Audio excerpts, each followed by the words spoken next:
Depois de muitos anos no espaço, o ser humano finalmente chegou em outro planeta. Mas eles tiveram uma surpresa muito grande ao reparar que nesse planeta existia uma espécie predominante, que botava todas as outras no chão. O nome do filme de hoje é Planeta dos Macacos, de 1968.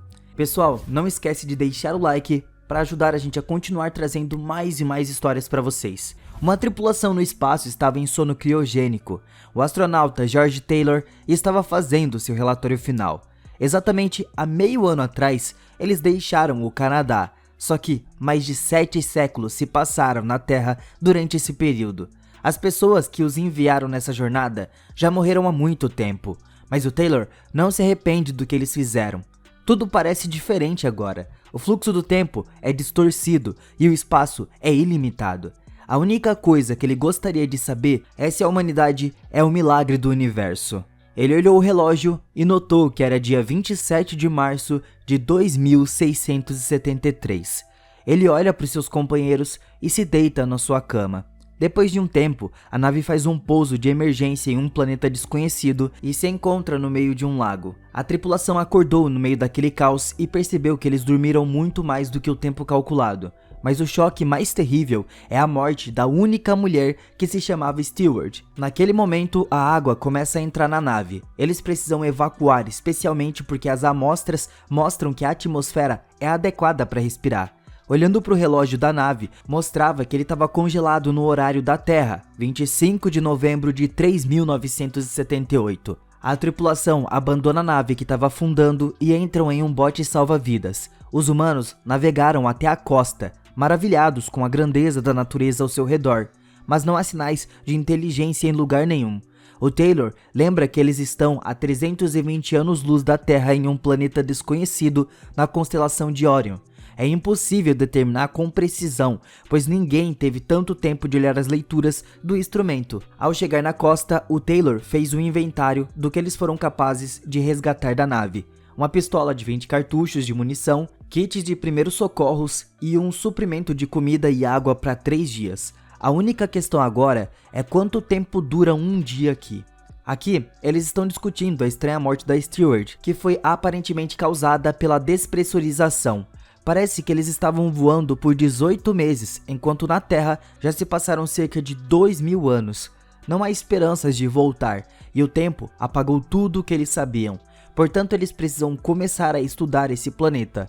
A análise mostra que nada cresce aqui, pois há pouco dióxido de carbono, mas também não há nada que seja perigoso para a saúde humana aqui. Eles têm 72 horas até acabarem com os alimentos.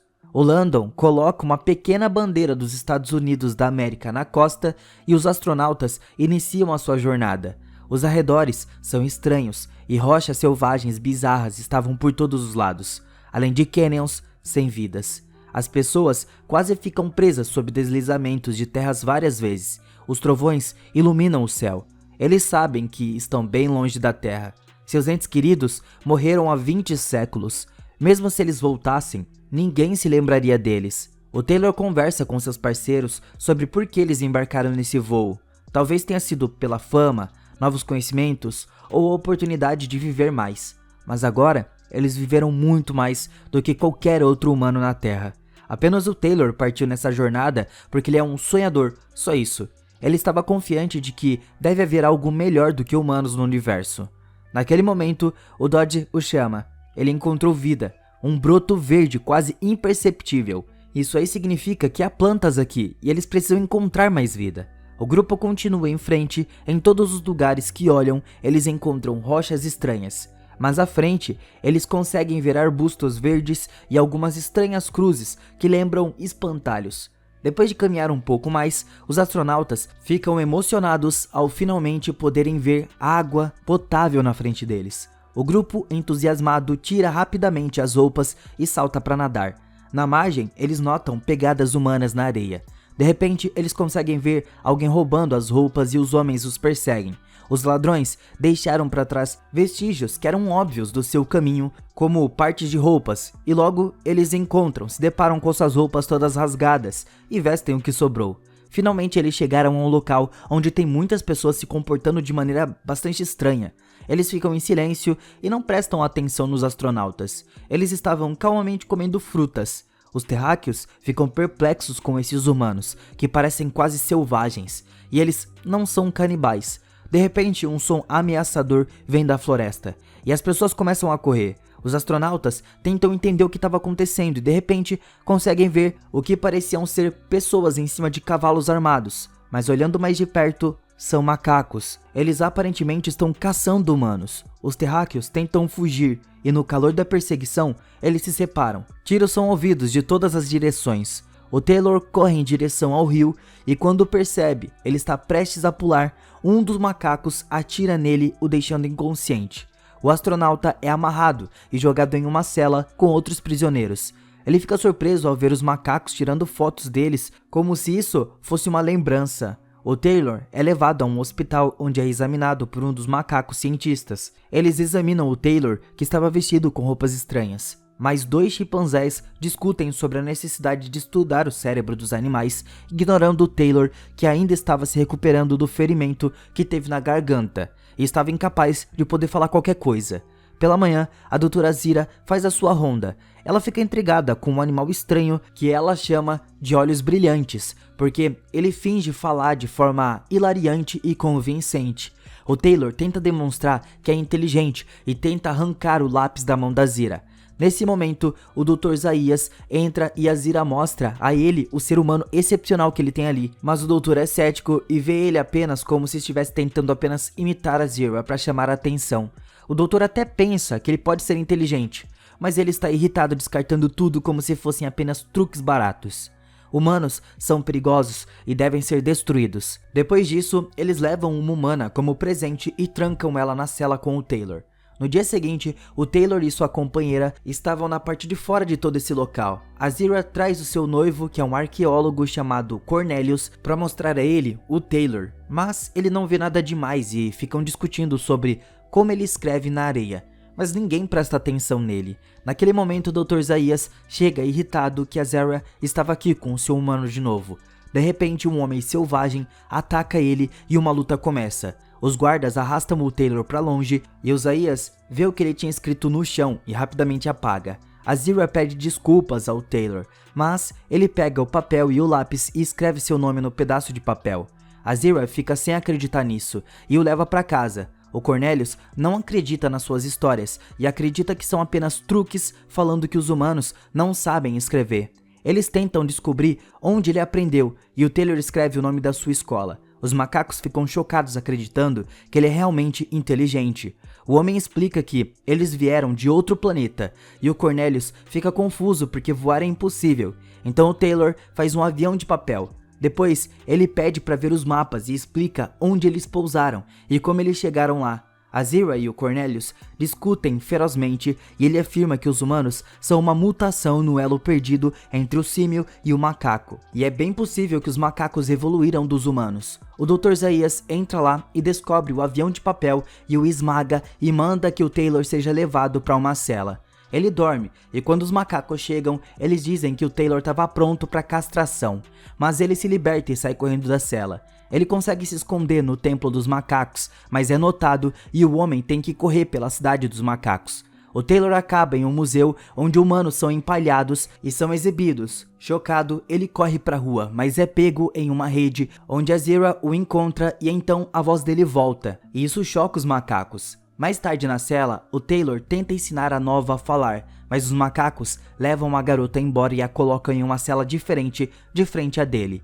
O homem conta a ela sobre a sua vida na Terra, mas ele não amava ninguém lá. Ele se pergunta se a Nova pode amar. Nessa hora, os macacos colocam uma coleira nele e o leva para julgamento. Uma audiência estava acontecendo agora, e a Zira com o Cornelius estão prontos para agir como seus advogados. Os juízes estão indignados. Ele não tem direitos porque ele não é um macaco, mas ele estava sendo julgado.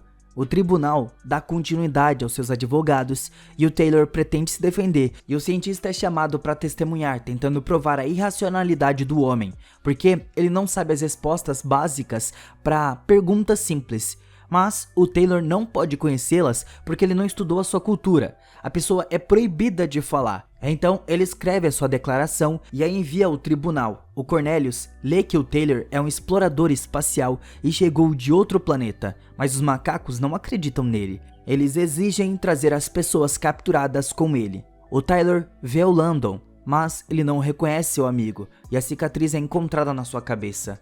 O Taylor percebe que o Dr. Zaias destruiu todo o cérebro do homem e o Taylor é arrastado de volta ao tribunal. Então o Cornelius defende o Taylor. Ele não mentiu quando disse que veio da Zona Proibida, que descreveu com muita precisão, e o próprio Cornelius estava lá. Ele encontrou vestígios da cultura dos macacos antigos. A Zaya continua a defesa. Se ele não veio de outro planeta, ela não encontrou razões para as pessoas não falarem. Ou o problema não está na anatomia deles, mas sim no cérebro. E essa é a verdade, mas ninguém quer ouvir. O problema estava no cérebro, porque o Dr. Zaias estava acabando com eles. A Zira e o Cornelius são acusados de heresia científica e o tribunal é encerrado. O destino do homem está predeterminado e ele é entregue ao Zaias, que pretende realizar operações nele. O Taylor fica indignado como ele poderia surgir em uma civilização tão invertida.